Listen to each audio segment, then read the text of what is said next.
How to make 10,000 a month with code. I currently make 10,000 a month after tax. That is every month 10k hits my account. How do I do that? I ran the checkout team, a pretty little thing, and I was the CTO of a startup, but only recently have I started to understand a particular truth. So you think you want to get better at coding. Why? What do you think it's gonna bring? Oh, I'll get more jobs, I'll get more money. You kind of do. When I was a senior and a lead developer, I kind of maxed that out. So I'm working in the 9 to 5 and I'm like, okay, if I become a better coder, I have better jobs and opportunities.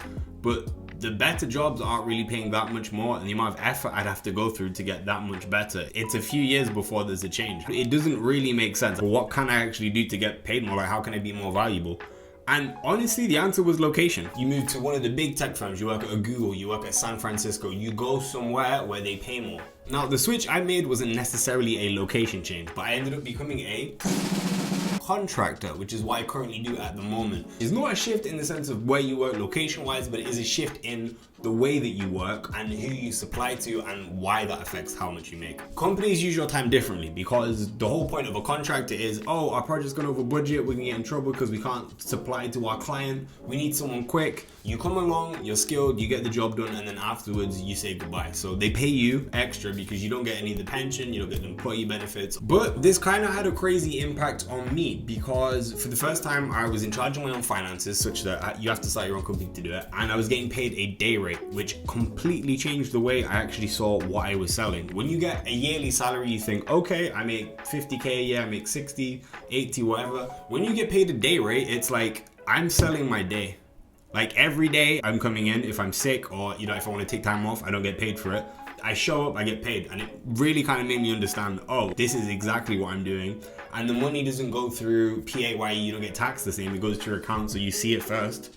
And it's like, whoa, I actually have control of the flow of how things work. I'm selling my time and I get money back. Now, the better you get, obviously, the more you can sell your time for. But also, the more someone needs your time, the more they will pay for it. So there's kind of two axes points, which are the thing. It's how good are you at what you do and how much do they need it. And that is how you get more for your time. And that's how I make 10k a month. Now, that was a cool lesson and I'm glad I learned that and it's all good and proper. But I'm reaching a similar point where I'm starting to feel a little bit like I'm maxed out again in the same way I was as a senior. So yes, you can maybe move somewhere to get more for your time or change fundamentally the way you sell it, but it kind of doesn't make sense of how to make the next leap. Now, I had a friend who started a design agency when I was coding, and he would have a project which was 4k for maybe a month. Now, I didn't think much of that because, oh, I'm a contractor. That's like a week and a half for me. And he doesn't even get all the money. He pays designers to do it, but that's when it hit me. How many hours is he actually spending on the project if he pays designers to do it? So for the 4k that he gets, how many hours? Show up, he has to do some sales calls,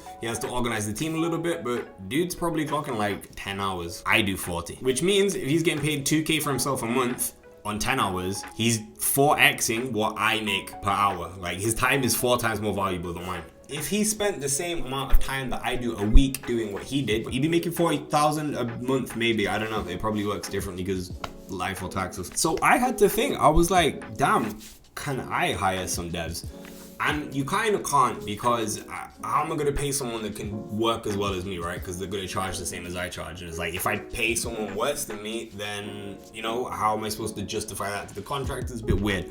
And even anyway, legally, you can't take more than one contract at once, which was kind of the biggest problem. I feel like I could have worked with the others. But yeah, so I can't do that. And it kind of hit me, man. I only maxed out one part of the value equation. As a small analogy, there are coders that are way worse than me that sell dumb little products for, 100 a pop or something. But you know what? They can maybe pay a marketer, they can pay ads, and if they have a good day, they might get 10 to 100 sales. That's like $1,000 a day. I can't do that. All I have is my time. How do I make time? Now, in programming, we have a concept which is vertical and horizontal scaling, which is basically how you build your architecture to handle more throughput. One of the main concepts of system design or architecture in general is restraints and bottlenecks, and you almost always will have a bottleneck at some point of users. If you run Twitter and 100,000 users are trying to tweet or whatever, you have a bottleneck because everyone's trying to access certain resources and you only have so much to send out. So when you have this situation in programming, there's only really two options. You either pay for more expensive hardware, which is vertical, or you separate the resources into smaller subcomponents and distribute them across more hardware, which is horizontal. Vertical scaling works short term, but it becomes very expensive when you go further than where you're at because the quality of hardware increases and the top of the market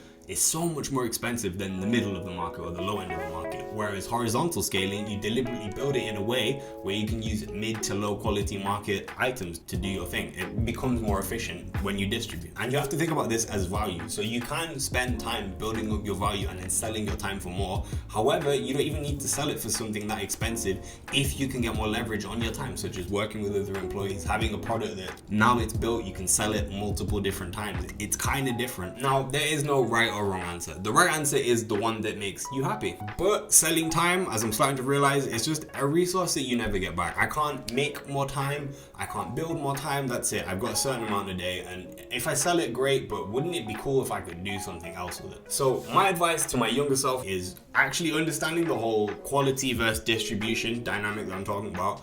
And also to stop focusing on getting better and focusing on how can I add more value, because they're not necessarily the same. How can I get more for my time? And then as you get further on, you can start thinking, how can I get more for other people's time? How can I save them time? And then what will they give me in return? You know, what kind of value can I provide in that way? That's for another video. But the main thing to think about is you're actually selling your time fundamentally as a coder. Think about how it is that you're doing that. Are you capturing the most value, and is it something you can distribute? You don't have to do it now, but do be aware, because this is the thing that tripped me up and something that I'm having to learn, and I wish I learned it a little bit earlier. If you are just getting into coding or know someone that is, send them this video so they can have a more rounded approach on how to grow themselves. Thank you for your time.